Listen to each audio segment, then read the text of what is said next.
Joel, thanks so much for coming on the webinar series. Can you just give us a bit of an introduction as to your background in cars and how you came to be an ECU tuner and on this webinar tonight? Yep, sure. So I've been tuning cars for sort of 25 years ago or so. I started in the LPG industry, a company called Gas Research Australia, sort of moved from there into EFI, in part because we were doing a lot of cars that were dual fuel. That was creating a lot of problems with the running of the cars with gas and petrol. So diagnostics and making those cars work was something that I really got, enjoyed the challenge. I sort of got myself into aftermarket ECUs, Haltech, Motec. Was a Haltech dealer for a number of years. Started playing with the early Holden Memcals. I did myself up an old VK Commodore and put a Delco 808 in it, which is the VN computer, and learned how to read and write and tune the old Memcal cars. Sort of developed from there into LS Edit, which was the software back there for LSs, and SCT became available for the Australian Falcons. So it was really just a progression, always looking for the new things, the later and greater. I've had a couple of businesses that were mechanical and dyno tuning.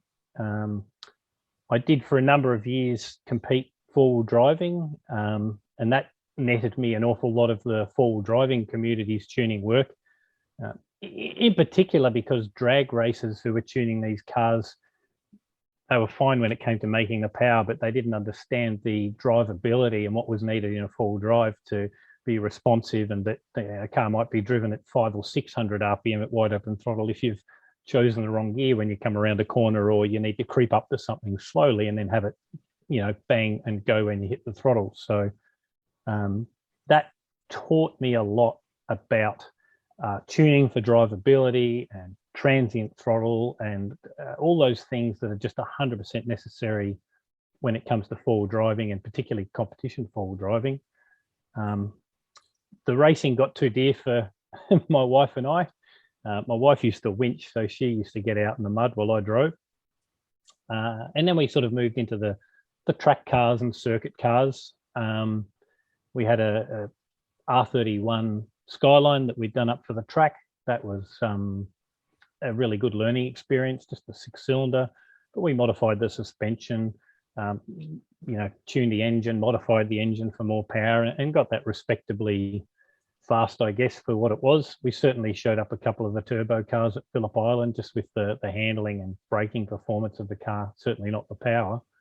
My wife and I were quite heavily involved with the 86 that she had, doing as many track days as we could, and up until recently, and I guess COVID times where we've got a little bit lax, that's been quite a focus of ours. And funny enough, the things that you're interested in often draw those same sort of people to you. So whilst we were doing a lot of that, we also got a lot of race cars to tune. So we were tuning carbureted cars for NC class, so triple webbed XU1s and E38 Chargers, and all the way through to sort of IPRA RX7s and fuel injected cars, real variety. So quite a background there. Okay, so let's talk about ECU tuning, starting with what actually is an ECU and what does it do in a modern car?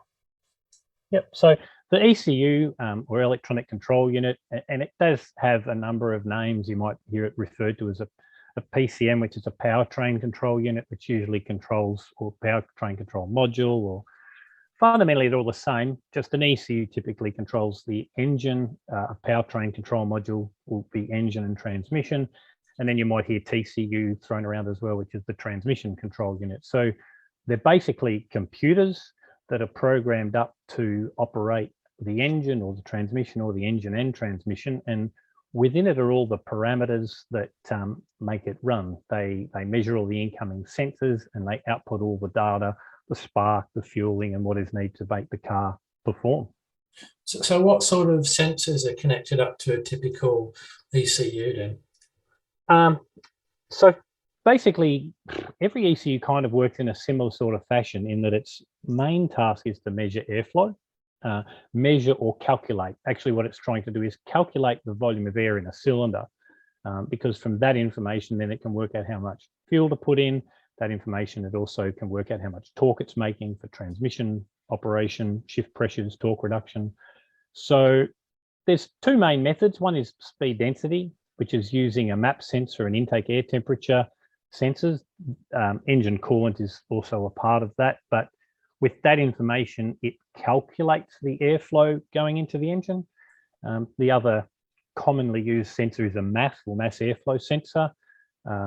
Some manufacturers will use either or, and a number of them use both, although with the improvement in ECUs and the manufacturers constantly trying to cost save, a lot of what they do now is actually based on modeling. So a car that might have 5 years ago had a MAF sensor and a map sensor and a throttle position sensor may no longer have the map, may no longer have the MAF, and they use complex modeling inside the ECU to sort of perform the same task. Okay. All right. So you've got all of these sensors coming into an ECU, and the ECU does what? It regulates the amount of fuel going in. What else? Ignition timing, in particular, if we're talking petrol cars, and most importantly, these days with the late model cars, the throttle, because they're all drive-by-wire, the camshafts, because they're all variable camshafts, quite often a variable inlet manifold runner, because a change in inlet manifold runner length alters the torque in different rev ranges. A lot of cars will also have things called swirl valves and tumble valves, which change the way the air flows into the cylinder and will move the torque. So a combination of these things, smaller engines are able to actually generate wider, more efficient power bands and be more economical. Okay, so basically we've got a lot of data coming into a computer, and that computer's got a lot of control over exactly how the engine operates, what goes in and what goes out of it. Okay, so this is why then people can create more power out of an engine. So they can take an engine of 130 kilowatts, change that software and make it produce 150 kilowatts or 20% more torque. How did they do that, and what are the pros and cons of doing it? It certainly depends on a car. So most late model naturally aspirated cars, another sensor I didn't mention is NOx sensors, but they detect NOx and therefore can sort of tune themselves to the quality of the fuel. Most late model naturally aspirated cars, you're not going to see big performance gains out of, because they actually run pretty efficiently. The biggest gains that you can get are out of the turbocharged cars, because the ECU programming controls the boost. By adding boost and increasing the airflow and then adjusting the fueling and timing accordingly, that's where the gains come from. Yeah, the manufacturers put out a car so that it has to, be able to hopefully last the life of the warranty without problems. They do an incredible amount of testing on their engines, wide open throttle testing.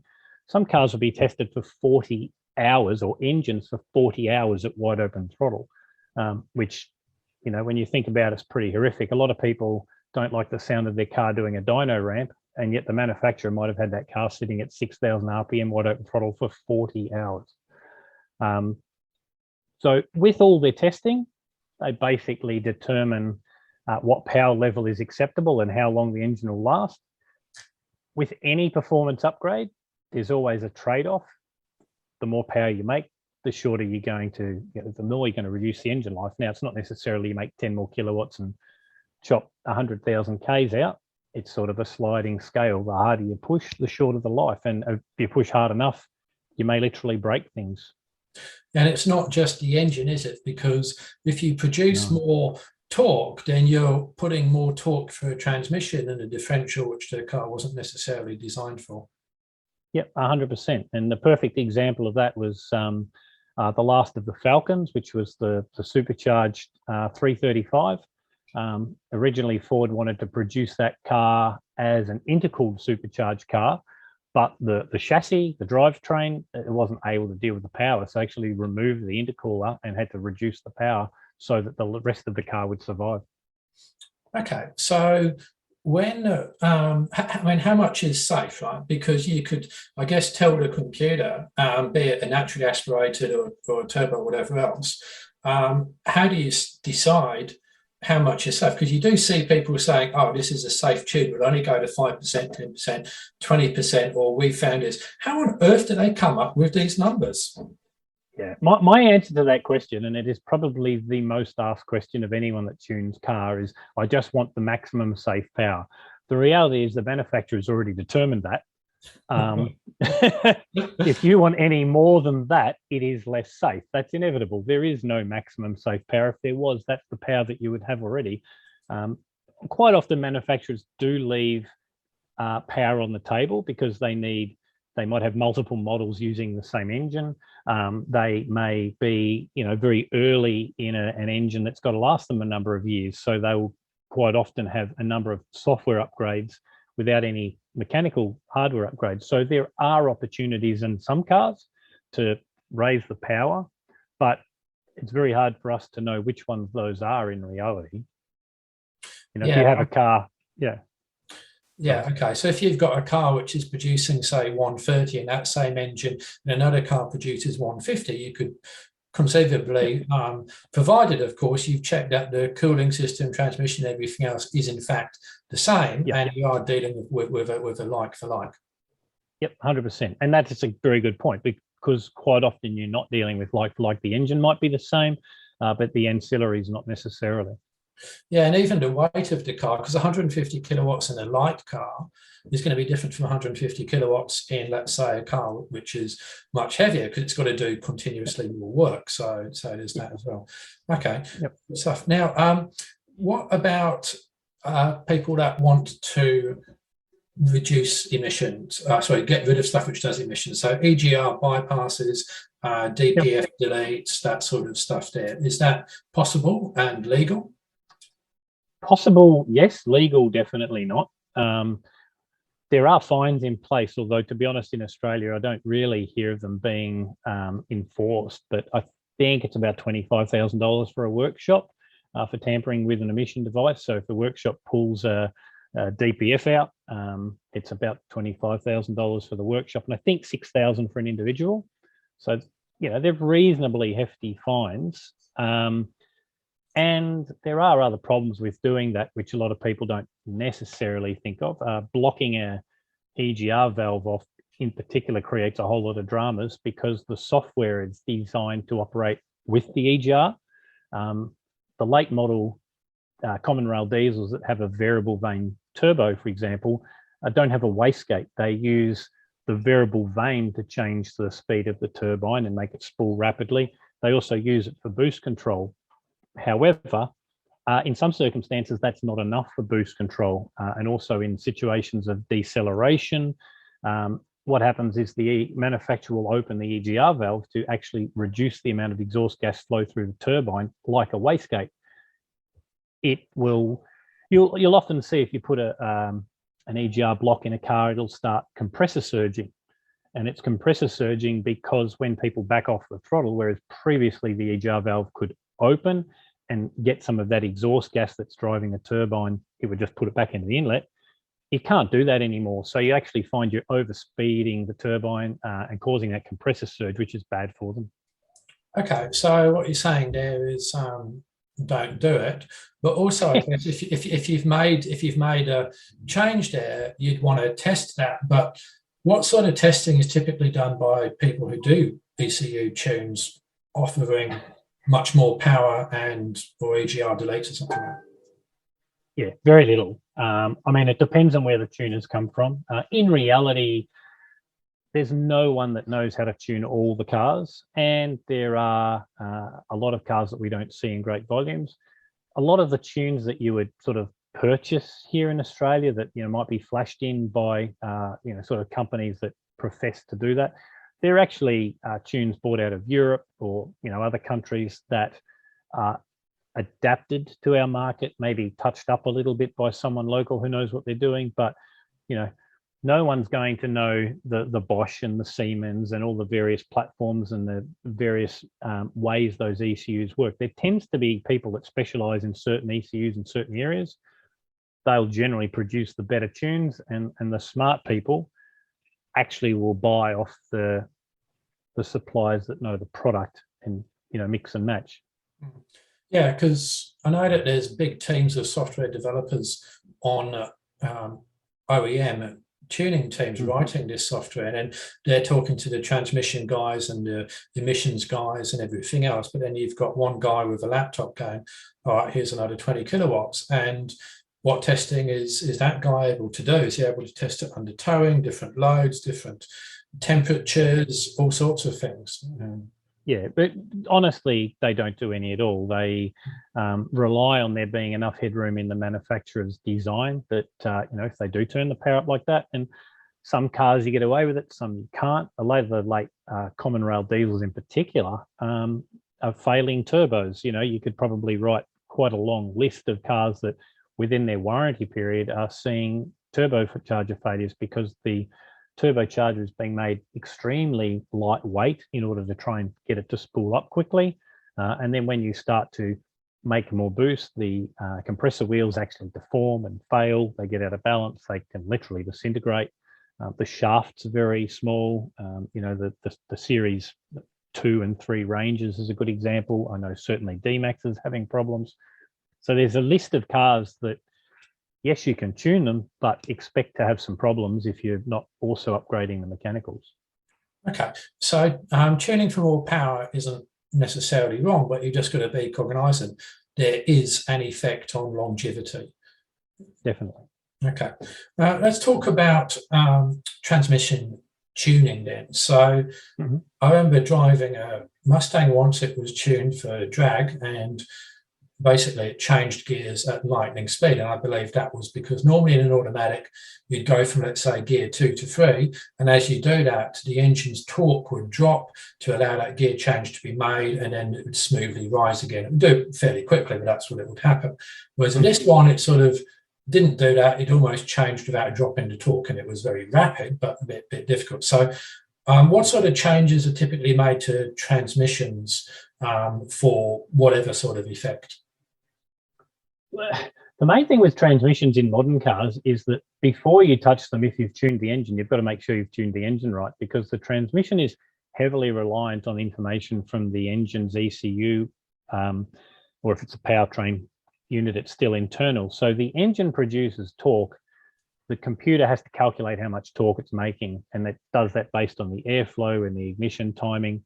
And if the transmission is not given the right information, it will perform incorrectly. So if you raise the performance of your car in such a way that you say make a 20% more torque, but it's not reporting that torque correctly to the transmission because you haven't tuned it correctly, the transmission will then not shift correctly, might not have enough line pressure, and may substantially shorten the life of the transmission. So step 1 to transmission tuning is actually to tune the engine correctly so that it's reporting the torque correctly.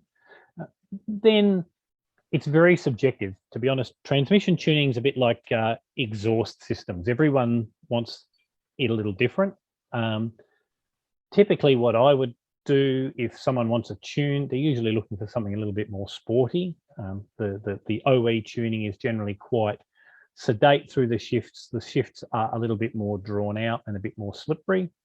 So normally what we do is we'll shorten the shift time. We'll perhaps give it a little bit more line pressure or boost the clutches to actually fill faster, so that the shifts are more positive and you can feel them. But I'm not a big fan of sort of neck snapping shifts. I'm probably getting too old for that. Some of the younger guys love it, but yeah, I generally look for a sporty, shorter shift, but not something that's going to light the tires on a shift, because the cars become undrivable. Yeah, and I guess if there's more torque available at lower revs than there was before, then the transmission should shift up to a higher gear earlier because it can, and otherwise you're kind of wasting a bit of that torque, aren't you? Yeah, that's right. And particularly if you make more torque and you're looking at retaining some economy as well. Economy comes from keeping the revs down. Anyone that's got a late model car with a manual, most of them now will be rushing you to upshift. There's something telling you to quickly get up the next gear. One of the main reasons for that is if you have a car that is, say, doing 60 kilometers an hour in second gear compared to, say, fifth gear. In fifth gear, the engine revs are low and the throttle is open, which means there's a very low pumping loss. If you're in second gear, the engine revs are very high and there's an incredibly high amount of engine vacuum, and then there is a big pumping loss because every time the piston goes down, it's trying to suck air in past a closed blade. Mm-hmm. Whereas when you load the engine up more, the blade is more open and atmospheric pressure is much happier rushing in and filling that space. So low revs certainly helps with economy. Okay, yeah. Now, where do you see ECU tuning going? Are you noticing it getting easier as time goes on or harder? In 2 or 3 years' time, can we still change this stuff, do you think? I'm not sure if we'll still be doing it with the current progress. Certainly security is getting increasingly more difficult for the aftermarket software developers to get through, but also the cars themselves are becoming incredibly complex. You take, say, a late model Dodge product from about 2015 on, it actually uses a neural network to calculate the airflow. And for those of you that are familiar with a VE or volumetric efficiency table, that's what we used to tune in an early LS1. It's a 3D map that basically represents the engine's performance at a given load and RPM. And that's quite simple. If you want to put a camshaft in a late model Dodge and tune it correctly, to retrain the neural network, you have to do 5 VE tables for 5 different cam positions so that the network can then piece together the airflow for any given cam position. And that's the V8, which has 1 camshaft, which is a solid cam. If you then looked at a V6 Jeep with double overhead camshafts that move independently, that 5 VE tables soon becomes 25 VE tables. So you've got to then position the camshafts in every different one of those 25 combinations and do a VE table. Now, I've not done that. I've done lots of the V8s. If you do a V8 for the first time with a camshaft, I can do it in 2 days, and that's 2 days on the dyno. So most people, certainly the consumers, are probably a bit reluctant to pay maybe $4,500 for a tune, but that's what really needs to be done to do that tune correctly. So those cars are a great example of a car that's not being tuned correctly at the moment because shortcuts are being taken to make it run. Right, okay. Well, I was just going to say, not if we're going to, I mean, it's tempting just to get in there and do something quick to get a quick result, particularly if your measurement is going to be what it looks like on a dyno. Maybe at some point we should discuss how to play with results on a dyno, strapping the car down or whatever else, or not. So, but just come back, what sort of shortcuts could be taken just to get a quick hit of power? So, in the case of those cars, rather than tune the airflow, which is what's changed due to a camshaft, what people do is they diddle with the injector flow values. Now, the injector flow rates are established on a test bench and they shouldn't be changed. But if you fiddle around with them, you can get the mixtures right. The mixtures are right, but the airflow is wrong, which means the torque is wrong, which means the idle control doesn't work properly and the transmission might not shift properly. So you're creating other issues in order to, make that pretty dyno figure. Right. So sorry, say that again. So are you saying that they'd inject more airflow into more fuel into the airflow, but that would make it run rich, wouldn't it? No. So let's say you put a camshaft in a car, and any car, it doesn't really matter. So a bigger camshaft is a lot less efficient at idle. So if you were to put a big camshaft in a car and not change the tune, it would idle very, very rich. So the correct way to tune that is then to modify the airflow calculation, tell it that there's actually a lot less air in the cylinder, and the computer will respond by taking the fuel away, and then you'll get the mixtures to be right. The way you can do it incorrectly is that you can look at the injector calibration and tell the computer that the amount of fuel that it is injecting in a given time is more or less. That will also change the mixture, but incorrectly, because you're not modifying the airflow calculation, you're fudging the fuel. Yeah, okay. And that's okay. I see exactly the point there. What other shortcuts do you see people take? That same thing happens a lot in diesels. Within a diesel vehicle, there is a table, it's pretty much in all of them, which converts time, injection time at any given pressure into a fuel quantity. And what happens with a lot of diesel tunes is they modify that table, which tricks the computer into putting more fuel in, which makes the car richer, which makes it more powerful, because with a diesel, basically richer is more power. It's also hotter. But because the way that modification's been made, the ECU doesn't recalculate the torque correctly. It's been lied to. So you might make 20% more power, but again, you have that issue where you're not 20% more torque is not being reported to the transmission. So you introduce other problems. Yeah, okay, so you've got the power there, but the transmission doesn't know about it, and everything else. Yeah, but it looks good on the dyno anyway, so that's you. Exactly. Yeah, exactly. Okay, so how can you tell what would be I had to use the word again, good and safe tune, or not, if you are shopping for a bit more power, or if you do want more power out of your car, should you just forget ECU tuning and say, look, the best way to do it is something mechanical instead, and then tune to match your new mechanical add-ons or changes?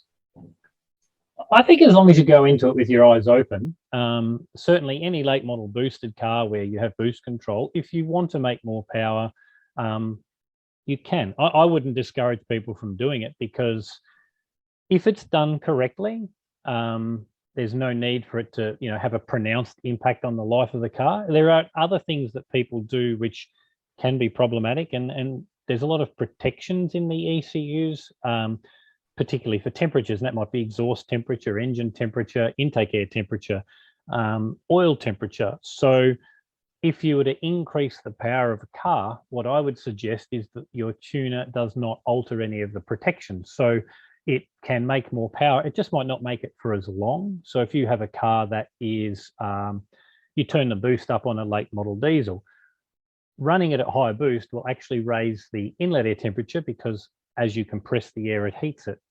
So for example, if you've tuned your diesel and you're towing a big van up a hill, and it's under high boost for a long period of time, the intake air temperature will go up and the car should derate.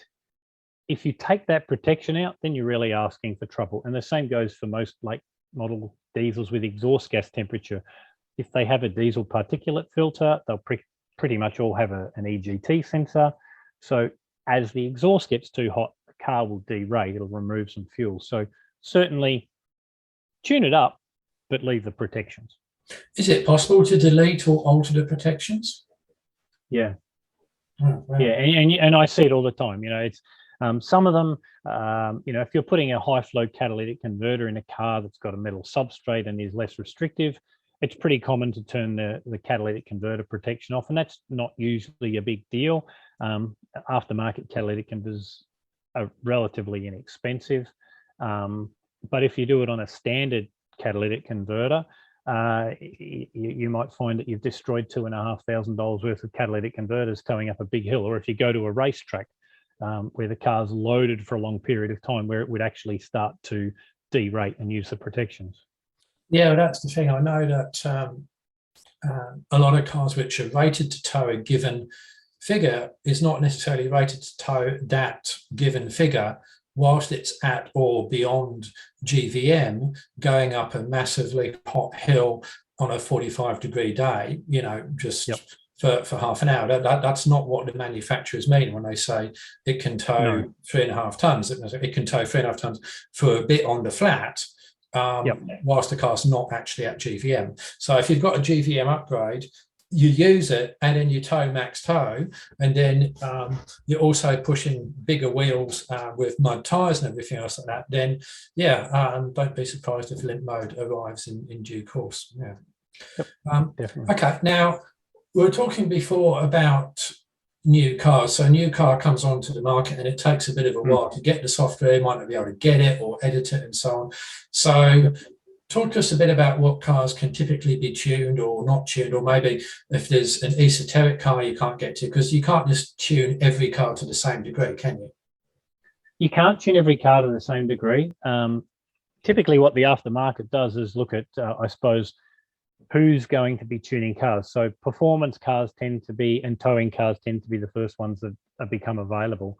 But then sometimes the development can be a little bit hit and miss, because they might do a vehicle that has a certain ECU that is a performance car, but that ECU is in 2 or 3 other vehicles. So once they've established how to read and write that ECU and have got their head around the map structure, a couple of others might pop up that look a little bit random, but they're there because they just have similar architecture, and it's an easy next step. So it's not always as well planned as you might think, the way new cars become available for tuning. It's like someone says, well, we want to tune that, and that's what we'll do, and the byproduct of that might be a couple of others that are also tunable. But yeah, typically, obviously, performance cars and tow cars are the ones that people want to tune, so they'll usually be attacked first. Yeah, okay. So how does the process work then? You get a car in there and then you connect up, I guess, a computer to it, download the software, and then break any encryption on it. Some software engineer does that, and then puts it into. How does it work? So, I mean, it does depend on the vintage of the car. Some of the older cars are relatively simple. It's just a 4-digit code, which they know the access. So once it responds correctly to the 4-digit code, you have access. You can read and write that ECU as many times as you want. You download the file. It's a binary file, and then depending on whose software you're using, they will give you access to a variety of the maps. And to be quite frank, you'll never see all the maps in most of the commercial software. The exception is there's a product called WinOLS, which is it's more of a tool, because you don't actually get the maps handed to you like you do in HP Tuners or EFI Live or some of these other more, I suppose, retail products. You actually have to find them yourself, or purchase what's called an A2L or a map pack or a Damos file, which is usually comes out of the back door of the manufacturers, and it is the engineering file that was used to build that car. So an A2L is a GM file that looks like a huge big file effects folder, and in that information is the address and a description of what the maps sort of do, and also the values in the maps, and quite often the engineer who developed it and signed off on it. So it's a huge document, and there might be, I was recently looking at an AMROC where Damos had over 85,000 defined maps in it. And those maps were not just for tuning the engine. That also had access to some things that you really don't want to be playing with, airbags and, cruise control and all sorts of things. So there's 2 extremes. There's, probably the retail HP Tuners, EFI Live, COB type of Ecutech sort of softwares that they try and decide what you need and give it to you. And then there's the hardcore. So if you're editing this stuff, is it possible to make a mistake which inadvertently affects the airbags or something completely? 100%. If you are using WinOLS, or had somehow managed to corrupt a binary file in such a way you could make the ECU, literally we call it a brick in the industry, so it'll no longer communicate and operate. But yeah, it's all in there. You don't really want to be playing with things that you don't understand. So if an ECU is bricked, what can you do? Just buy a new one? Yeah, some can be saved. Sometimes you can open the ECU up and write more directly to the chip, as opposed to doing it through the OBD2 port, provided you have a stock unmodified complete file. There is often a recovery process, but not always. In some instances, yeah, it's go and buy a new $2,500 ECU. Yeah, okay, that can't be fun for anyone No. To do that. Yeah, okay. All right, so a question from Stephen: how effective are aftermarket ECU self-tuning features, and how thorough does the base tune need to be before you can rely on ECU learning to give a good result? I'm not personally a huge fan. Typically, they won't learn timing. The ignition control is still up to you. What they usually are doing is just tuning the mixtures. So they have a wideband oxygen sensor. typically they'll have a target air fuel ratio table and a VE table. And what it does is, as you drive the car, it looks at the error. So it looks at the mixture that you're commanding, and it looks at the mixture that you're actually achieving. And it works out the error, and then you can use that error to sort of back calculate this VE, volumetric efficiency table. One of the reasons that I'm not a big fan is it's not preemptive. So if your car is really lean and you decide, well, you're going to go flat out wide open throttle, it's going to be lean for some time before it works that out. Whereas if you're tuning a car, you can go, oh, that's lean. I'm going to stop what I'm doing. I'm going to go into that map. I'm going to raise it up, and then I'm going to have another crack at it. So yes, it does work, but it can't anticipate. So it's always reactive, which means there might be periods of time where your car might be quite lean or quite rich, and potentially to the, the extent of doing damage. Okay, so tell us about what you're doing with your business, JB Tuner. Yeah, okay. So I've been for the last couple of years offering support for the HP Tuners Network in Australia. And then prior to that, the 3 years prior, I was doing the software development, or the tuning development for Harrop for their new products, their new supercharger products. I've been doing it for a long time, and I do certainly enjoy the opportunity to give back. And the last 2 years, I've seen that there are some really bad practices in the industry.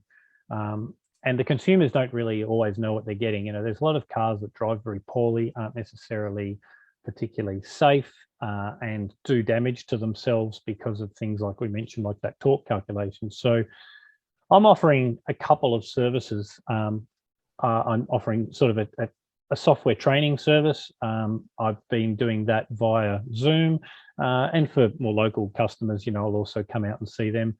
Also, workshops that are having difficulties with cars, I will go out and assist them with both the software or a tune, depending on what they want to do. And I've even had a couple of retail people that have sought me out who have struggled with getting the results that they're after. And it's typically not how much power.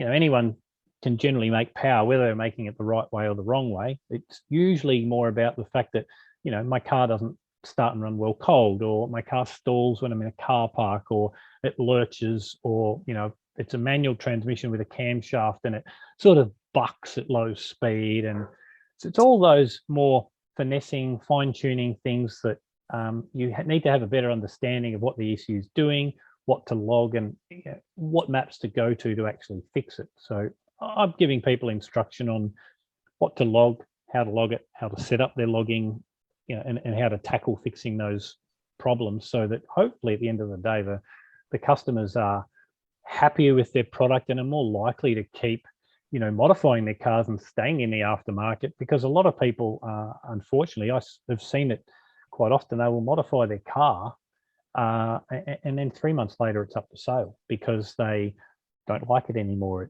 It's too loud, it's too crappy to drive. So ideally what we want to try and get is people happy with their car's modifications, give them good advice, get it done properly so that they love their car. Yeah, okay. So what you're talking about before, just sort of having got more power but not changed the transmission shift points, etc., that sort of thing, because more power will get very old very quickly if the car is just a bit of a pain in day-to-day driving. Okay, that's understandable. Yeah. Okay, now quickly talk to us about the difference between a throttle controller versus a tune. Okay, well, throttle controllers must be the most overrated product on the internet, I think. In fact, there's currently an ad out there which they basically make all the correct claims. It does nothing to the ECU, which is, I think, kind of ironic, because it's basically saying we're doing nothing, and they are doing nothing. All these late model cars are drive-by-wire, so the pedal generates a voltage. From the voltage comes how fast you want to go. All the throttle controller does is accelerate the rate of the pedal, which you can do yourself, just push harder and faster. So you don't actually need a throttle controller, you just need to push the pedal harder and faster, because that's all it's doing on your behalf. Okay, well, they're very popular with people who just want more throttle more quickly. So, I mean, I guess... They are. And to be honest, where I think their best application is? Yeah. and I do know people who use this, you can actually use a throttle controller to slow down the throttle. And there are a lot of four-wheel drives that are quite powerful, that when you're bouncing around in low range, the throttle applications, you're bouncing on the pedal and the car can be way too aggressive. And I think that's a really good application for it, to slow the throttle down in those cars. Yeah. For going faster, no, it doesn't. You can just do that by pushing harder. Yeah, exactly. And in fact, that's what adaptive terrain systems do. They do very throttle sensitivity. Yeah. Okay, well, that's good. We'll leave it there because that's 40 minutes. So, Joel, thanks very much, Ed, for coming on, taking the time. Wish you all the best with TuneIT. And for those watching, this will be recorded, what is being recorded, and it'll be up on my YouTube channel shortly. So thanks so much, Joel. Thanks everyone for attending, and see you in the next webinar. Pleasure. Thanks, Robert. Cheers, guys.